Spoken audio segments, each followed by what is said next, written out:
பாலும் தெளிதேனும் பாகும் பருப்பும் இவை நான்கும் கலந்துனக்கு நான் தருவேன் கோலம் செய். துங்கக் கரிமுகத்து தூமணியே நீ எனக்கு சங்கத் தமிழ் மூன்றும் தா. சிவாய நம. மாணிக்கவாசகப் பெருமான் எம்பெருமானின் ஐந்தொழிலை பாடுகிறார்.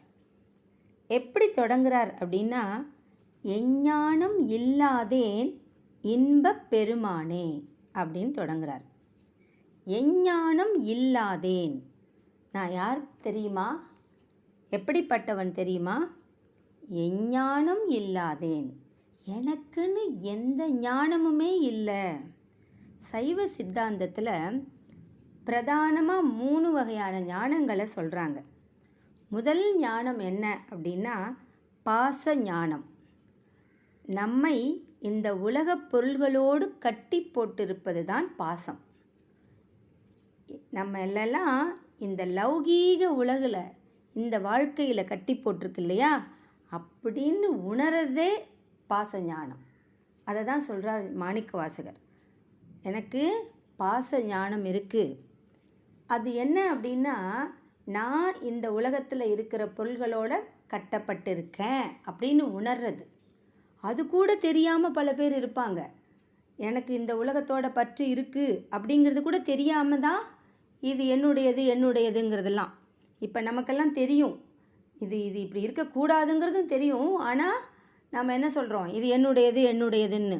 அப்படி உணர்கிறோம் இல்லையா, இந்த உலகம் நம்மளை கட்டி போட்டிருக்குங்கிறது உணர்கிறோம் இல்லையா, அதுவே பாச ஞானம். இது கூட தெரியாத பல பேர் இருப்பாங்கங்கிறாங்க. மகிஷன் இருக்கார் இல்லையா, எருமை தலையோடு இருப்பார். அந்த மகிஷனை மகிஷாசுர மர்தினி சம்ஹாரம் செய்தார்கள் நம்ம படிச்சிருப்போம். அது என்ன அப்படின்னா, அந்த மகிஷன் ஒரு அறிவிலியாம், முட்டாள். ஆனால் தனக்கு எல்லாம் தெரியுங்கிற மாதிரி நடந்துக்குவானாம். இப்படி நாமும் அன்றாடும் சில மனிதர்களையும் பார்ப்போம்.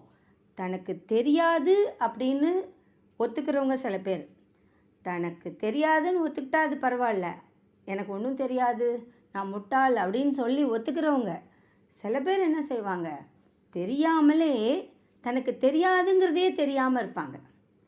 அப்புறம் எப்படி இருப்பாங்க, தனக்கு தெரியாது ஆனால் எல்லாம் தெரியும் அப்படிங்கிற மாதிரி பேசுவாங்க. எனக்கு தெரியாததே ஒன்றுமே இல்லையே அப்படின்னு. அதுதான் இவர் என்ன சொல்கிறாரு, அப்படியும் சில பேர் இருப்பாங்க. கடவுளே, சிவபெருமானே, நல்ல காலம் என்னை அந்த இடத்துல கொண்டு போடலை. இந்த ஞானம் கூட எனக்கு இல்லை, பாச ஞானம் கூட எனக்கு இல்லை. இந்த உலகத்தில் என்னை கட்டி போட்டிருக்கு அப்படிங்கிறது கூட எனக்கு தெரியல. அடுத்தது என்ன, பசு ஞானம். நான் இங்கேருந்து எப்படியாவது தப்பிச்சு பதியிடம் சென்று சேர வேண்டும். நான் வெறும் ஜீவாத்மா, இந்த உலகத்தில் பிறந்திருக்கேன். நான் என்ன செய்யணும், என்னுடையதுங்கிற இந்த எல்லாத்தையும் துறந்து விட்டு ஒரு நாள் இறைவன் அடி சேர வேண்டும் அப்படின்னு உணரும் ஞானம்தான் பசு ஞானம். அடுத்தது பதி ஞானம். இது என்ன, இது இவங்க என்னோட குழந்தைங்க, இவங்க என்னோட பேர குழந்தைங்க, இந்த சொத்தெல்லாம் என்னுடையது, இவங்கெல்லாம் என் உற்றார்கள், இவங்கெல்லாம் என் நண்பர்கள், இந்த இடம்தான் என்னுடைய இடம் அப்படின்னு நம்ம நினச்சிக்கிட்டே இருக்கோம். இந்த பாசத்தை எல்லாம் கொஞ்சம் கொஞ்சமாக தாண்டி தான் பசு அப்படிங்கிறதையே மறந்து போயிடணுமா. நான் வேற நீ வேறன்றதையே மறந்து போய் இந்த பசுவே அந்த பதி அப்படிங்கிறதான் எப்போ நடக்கும், நம்முள்ள இருக்கும் அந்த ஒளியை கண்டுக்கும்போது. இந்த ஜீவாத்மாக்குள்ளே இறங்கி இருக்கார் இல்லையா அந்த பரமாத்மா, அவரை உணரும்போது என்ன நடக்கும்னா, நான் வேற நீ வேற இல்லை, இந்த ஜீவாத்மா அந்த பரமாத்மாவின் ஒரு துளிதான், இது அங்கே தான் போய் சேரணும் அப்படின்னு உணர்கிற ஞானம்தான் பதி ஞானம். இந்த பாச ஞானமும் எனக்கு இல்லை, பசு ஞானமும் எனக்கு இல்லை, பதி ஞானமும் இல்லை. அதனால தான் அவர் என்ன சொல்கிறாரு, எஞ்ஞானம் இல்லாதேன் இன்பப் பெருமானே அப்படிங்கிறார். அடுத்தது என்ன சொல்கிறாரு, அஞ்ஞானம் தன்னை அகல்விக்கும் நல்லறிவே. அதான் எனக்கு இல்லையே, ஞானம் இல்லை அப்படிங்கிற வார்த்தை தானே அஞ்ஞானம். அப்போ எனக்கு ஃபுல்லாக நான் எப்படி நிரம்பி இருக்கேன், அஞ்ஞானத்தில் நிரம்பி இருக்கிறேன். நீ என்ன செய்கிற, அந்த அஞ்ஞானத்தை தன்னை அகல்விக்கும் போக்கும், அதை அப்படியே நீ கொஞ்சம் கொஞ்சமாக அகற்றுற. எப்படி அகற்ற தெரியுமா, நல்லறிவே. அறிவுன்னா என்ன? விஷய ஞானம். எனக்கு இது தெரியும், அது தெரியும், இவ்வளவு தெரியும், அவ்வளவு தெரியும்னு நிறைய தகவல்களை அப்படியே சேர்த்து வச்சுருக்கோம் இல்லையா? அதுதான் அறிவு, அதுதான் விஷய ஞானம். அறிவு நமக்கு எப்படி கிடைக்குது அப்படிங்கிறது தான் கண்களால் பார்த்து தெரிஞ்சுப்போம். இது அது, இது இப்படிப்பட்டது, இது இப்படிப்பட்டது, இது இப்படி வேலை செய்யும் அப்படின்லாம் கண்களால் பார்த்து நாம் அறிவை பெறுவோம். இன்னொன்று என்ன? காதுகள். காதுகளால் நிறைய ஞானத்தை, நிறைய கருத்துக்களை, சிந்தனைகளை கேட்டு கேட்டு கேட்டு ஞானத்தை பெறுவோம். அதனால தான் கண்களையும் காதுகளையும் ஞானேந்திரியங்கள்னு சொல்வாங்க. அதன் மூலமாக தான் நாம் ஞானத்தை அடைவோம். இந்த அறிவு என்ன செய்து நம்மளை எல்லாரையும் சரியான பாதையில் இட்டு செல்லுமா அப்படின்னா, நிறைய அறிவு இருக்கிறவங்களே என்னுடையது, எனக்கு இவ்வளோ அறிவு இருக்குது தெரியுமா, நான் எவ்வளோ பெரிய ஆளை தெரியுமா, நான் எவ்வளோ பெரிய ஸ்காலர் தெரியுமா அப்படின்னு நினைக்கிற அறிவும் இருக்குது. அது புல்லறிவு. அது அவை பாட்டி சொன்னாங்க இல்லையா, கற்றது கையளவு, கல்லாதது உலகளவு அப்படின்னு. அந்த மாதிரி அவங்களே அப்படின்னா நாமெல்லாம் எவ்வளவு, எப்படி என்னுடைய பொருள்கள் என்னுடைய சொத்து அப்படின்னு செருக்கு வரக்கூடாதோ அதே மாதிரி படிக்க படிக்க படிக்க பணிவுதான் வரணும். நிறைய படித்தவங்க, நிறைய மெத்த படித்த மேதைகள், ஞானிகள்லாம் என்ன சொல்லுவாங்கன்னா, எனக்கு ஒன்றும் தெரியாது அப்படின்னு சொல்லுவாங்க. ஏன்னா படிக்க படிக்க தானே தெரியும் இவ்வளவு இருக்குது, இதில் நமக்கு ஒன்றுமே தெரியலையேன்னு. அதனால் இந்த அறிவு சரியான பாதையில் தான் நம்மளை இட்டு செல்லுமா அப்படின்னு சொல்ல முடியாது. கொஞ்சம் சறுக்கிட்டாலும் நமக்கு என்ன வந்துடும்? கர்வம் வந்துடும். தானெனும் கர்வம் தலைக்கு ஏறாமல் பார்த்துக்கணும். அதை தான் புல்லறிவு அப்படின்னு சொல்கிறாங்க. அப்போ உண்மையான அறிவு எது? நல்லறிவு. நல்லறிவுன்னு அதனால தான் இவர் சொல்கிறாரு. ஏன்னா அந்த நல்லறிவு தான் அஞ்ஞானத்தை போக்கும். பெரிய மகான்கள், ரிஷிகள்லாம் கூட நம்ம புராணங்களில் பார்க்குறோம். நிறைய அறிவுடையவங்க, ஞானமுடையவங்களாக இருக்கிறவங்க கோபங்கிற ஒரு குணத்தால் யாரையாவது சபிச்சிருவாங்க. இப்போ விஸ்வாமித்திரர் பார்த்தோன்னா தவம் இருந்து இருந்து இருந்து சேர்த்து வச்சதெல்லாம் கோபத்தால், சாபத்தால் இழந்துருவார். மகரிஷி அகலிகையை கோபத்தினால சாபம் விட்டுட்டார். அந்த மாதிரி கோபக்கார ரிஷிகள், முனிவர்கள், துறவிகள் இருந்திருக்காங்கன்னு நம்ம புராணங்களில் காட்டுது. அதெல்லாம் நம்ம என்ன தெரிஞ்சுக்கணும்? கோபப்படக்கூடாது. பகவானே பரசுராமர் அவதாரத்தில் கோபப்படுவாரே. அந்த பரசுராமனும் ராமனும் நேரில் கண்டு பேசுகிற காட்சி வரும் ராமாயணத்தில். அப்போ பரசுராமன் ராமன் மேலேயே கோபப்படுவாரே, எப்படி நீ இந்த வில்லை உடைக்கலாம், எப்படி முறிக்கலாம் அப்படின்னு கோபம் வந்துருமே.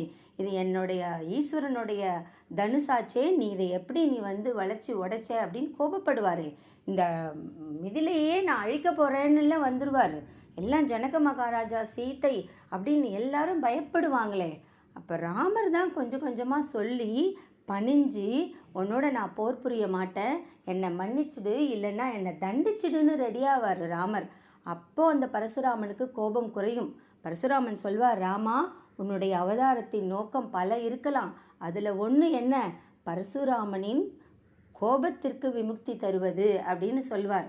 அதனால் இந்த அறிவு என்ன செய்யும் அப்படின்னா, நாம் ரொம்ப பெரிய ஆளுங்கிற கர்வத்தை கொண்டு நமக்கு முன்னாடி வேறு யாராவது ஏதாவது செய்யும்போது, பேசும்போது, உனக்கு என்ன தெரியும், உனக்கு அதெல்லாம் தெரியுமா, நான் எவ்வளோ படிச்சிருக்கேன் தெரியுமா அப்படின்னு நம்ம பெரிய ஆள் அப்படிங்கிற கர்வத்தை கொண்டு வந்துடும். அதனால் அதெல்லாம் பொல்லறிவு. ஆனால் நீ என்ன செய்கிற, எனக்கு அஞ்ஞானம் தன்னை அகழ்விக்கும் நல்லறிவே, உண்மையை உணர்த்துறியே, அதனால் நீ யார்? நல்ல அறிவு, எனக்கு உண்மையான மெய்ஞானத்தை கொடுக்குற. அப்போ நீ யார், உன்னுடைய செயல் என்ன அப்படின்னு நான் சொல்லணும்னு நினைக்கிறேன். உன்னை யாராவது ஆக்கினாங்களா, யாராவது உன்னை படைச்சாங்களா அப்படின்னு பார்த்தா ஆக்கம் இல்லை. உன்னை யாருமே ஆக்கலை. யார் சிவபெருமானை ஆக்கினா, யார் படைச்சா? உனக்கு தான் தாய் தந்தை இல்லையே, அதனால் உன்னை யாரும் ஆக்கவில்லை. நீ தான் தோன்றீஸ்வரன், நீ சுயம்பு, நீயே உலகமாவாய், நீ தான் எல்லாரையும் படைக்கிறியே தவிர உன்னை யாரும் படைக்கவில்லை. ஆக்கம் இல்லை. அப்புறம் அளவு, உன்னுடைய அளவு தான் என்ன? அதான் நம்ம பார்த்தோமே, ஓங்கி ஆழ்ந்து பறந்து நுண்ணிய அப்படின்னு நீ எல்லா இடத்துலையும் இருக்கியே, உன்னை எப்படி அளக்க முடியும்? அது மட்டும் இல்லாமல் எவ்வளவு காலம் நீ இருப்பேன்னு எங்களால் சொல்ல முடியுமா? காலத்துக்கு உட்பட்டவனா நீ? காலத்துக்கு அப்பாற்பட்டவன். அதனால் உன்னை அளக்கவும் முடியாது. உன்னை யாரும் படைக்கலை, உன்னை யாராலையும் அளக்கவும் முடியாது. இறுதி இல்லாய். முடிவு இருக்கா உனக்கு? நீ முடிஞ்சு போயிடுவியா? முடிய மாட்டையே. உனக்கு முடிவே இல்லை. அப்போ நீ யார்? நீ யார் தெரியுமா? ஆக்கம், அளவு, இறுதி, இல்லாய், இதெல்லாம் இல்லை, உனக்கு கிடையாது. ஆனால் நீ எப்படிப்பட்டவன்? அனைத்து உலகும் ஆக்குவாய், காப்பாய், அழிப்பாய், அருள் தருவாய் அப்படின்னு பாடுறார். அனைத்து உலகம்ங்கிறார். இப்போது மாணிக்கவாசகருக்கு தோணுது, உலகம்ங்கிறாங்க, பெரிய எத்தனையோ உலகம்னு சொல்கிறாங்களே, அது நமக்கு எதுக்கு வம்பு? உலகம் அப்படின்றாங்க இல்லையா? வாமன அவதாரத்தில் வந்து பகவான் ஸ்ரீகிருஷ்ணர் என்ன பண்ணுறாரு? மகாவிஷ்ணு இன்னொரு அடி மண் எங்கே அப்படின்னு 2 உலகத்தை அளந்துட்டு பலிச்சக்கரவர்த்திகிட்ட கேட்குறார், இன்னொரு உலகம் எங்கே? இதோ அளந்துட்டனே அப்படின்னு அப்படி சின்னதாக வந்து விஸ்வரூபம் எடுத்து காட்சி எடுத்து 2 அளவில் காலில் அளந்துட்டார், 2 அடியில். 3வது அடி எங்கே வைக்கிறது அப்படின்னு கேட்டவுடனே, இதோ இதையும் என்னுடைய சிரத்தில் வச்சுக்கோங்க, என்னோட தலையை கொடுக்குறேன் அப்படின்னு கொடுத்தாரு இல்லையா? அந்த சக்கரவர்த்தி தன் தலையை இறைவனின் திருவடிகளில் யார் சமர்ப்பிக்கிறாங்களோ அவங்களுக்கு அந்த இறைவன் என்ன தருவாராம்? தன்னையே தருவாராம். அதுதான் அந்த கதையில் வரும். அவர் என்னுடைய தலையே நீ எடுத்துக்கோ அப்படிங்கும்போது அவருக்கு அருள் புரிந்து பாதாள லோகத்துக்கு அனுப்பி அங்கே வைப்பார். அவர் சம்ஹாரம் பண்ண மாட்டார். அந்த இடத்துல அந்த கதையில் அவர் அருள் பாலிப்பார். அதனால் நாம் என்ன செய்யணும்? நம்முடைய சிரத்தை, தலையை இறைவனின் திருவடிகளில் சமர்ப்பிக்கணும். அப்போ உலகமா அப்படின்னு நினச்சா இன்னொரு இடத்துல சொல்கிறாங்க, 7 உலகங்கள் படைத்தவனை. அப்படி யசோதையை பார்த்து பாடும்போது, என்ன தவம் செய்தனை யசோதா அப்படின்னு கேட்கும்போது, 7 புவனங்கள் படைத்தவனை, 7 புவனங்கள் 14 உலகங்கள் படைத்தவனை நீ என்ன பண்ணுற? கையிலேந்தி சீராட்டி பாலூட்டி தாளாற்றியே அப்படின்னு வருது. அப்போ 7ன்னா 14 உலகங்களா? இந்த கன்ஃபியூஷனே வேண்டாம். நான் என்ன சொல்லிடுறேன்? அனைத்து உலகம் அப்படின்னு சொல்லிட்டேன். நான் எத்தனை உலகங்கள் இருக்கோ அத்தனை உலகம். ஆக்குவாய், ஆக்குவாய்னா சிருஷ்டி செய்வாய், காப்பாய், ரட்சிப்பாய், அழிப்பாய், சம்ஹாரம் செய்வாய். இது 3 தொழில். இதுக்கு நடுவில் ஒன்று இருக்குது, மறைப்பாய். அது மறைப்பாய்ங்கிறது என்னது? நீ நம்ம முன்னாடியே பார்த்தோம், மறைப்பு சக்தி அப்படின்னு ஒரு சக்தி இருக்குன்னு. அது நமக்கு என்ன செஞ்சிடும்? இது மாயை அப்படிங்கிற ஒரு விஷயத்தை மறைச்சி வைக்கும். அந்த மறைச்சி வைக்கிறதுனால நமக்கு தெரியாது.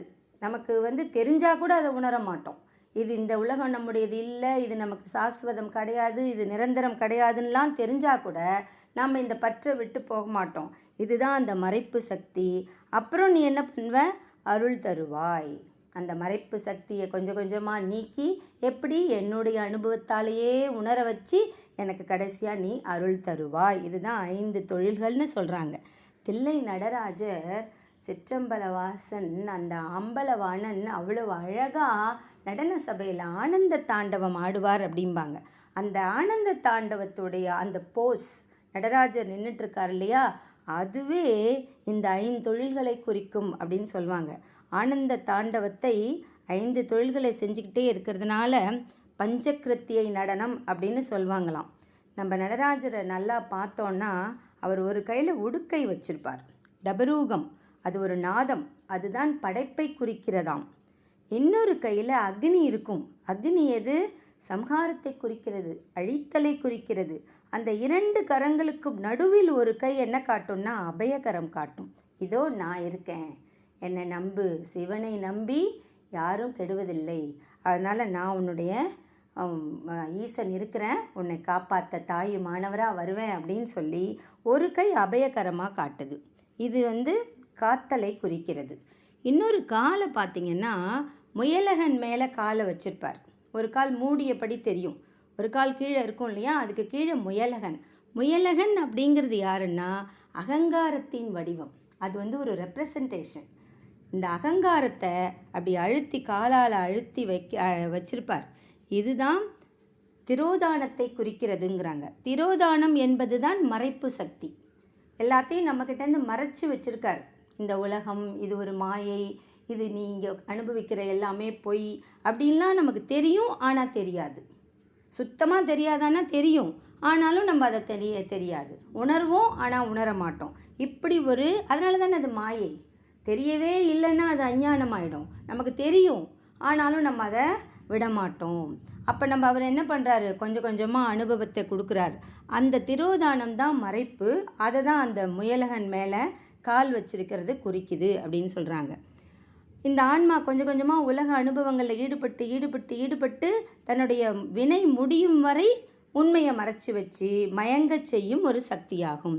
இது சிவபெருமானுடைய சக்திகளில் ஒன்றாகவும் மலம் பக்குவமடைய உதவும் சிவசக்தியாகவும் குறிப்பிடப்படுகிறது. அடுத்தது நடராஜர் என்ன பண்ணியிருப்பார், குஞ்சித பாதம், தூக்கிய திருவடியை காட்டுவார். அதுதான் நம்ம எல்லாருக்கும் அருள் தருவது, அனுகிரகம் தருவது. இந்த 5ம் சேர்ந்து ஆடுவதனால தான் அந்த நடராஜ பெருமானுடையது ஆனந்த தாண்டவம். ஏன் ஒரே நேரத்தில் எல்லாத்தையும் செய்கிறார், 5 தொழிலையும் செஞ்சுக்கிட்டே ஆடுறார். அதுதான் அதனால் அது ரொம்ப அப்படியே பரவசம், ஆனந்த கூத்து ஆடுறவர். அவர் வேலையெல்லாம் நிறுத்தி வைக்கல. இப்போ நம்ம சொல்கிறோம் மல்டி டாஸ்கிங் அப்படின்னு. நடராஜ பெருமான் 5 தொழிலையும் செஞ்சுக்கிட்டே தான் அதை அவடையே என்ஜாய் பண்ணி ஆனந்த தாண்டவம் ஆடிக்கொண்டே இருக்கிறார்.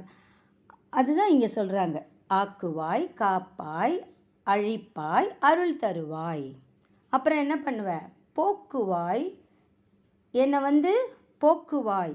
போக்குவாய் அப்படிங்கிறது என்னென்னா ஒரு பிறவியா, ஒரு உடம்பா, ஒரு இடமா நான் என்னை புகுவிப்பாய்.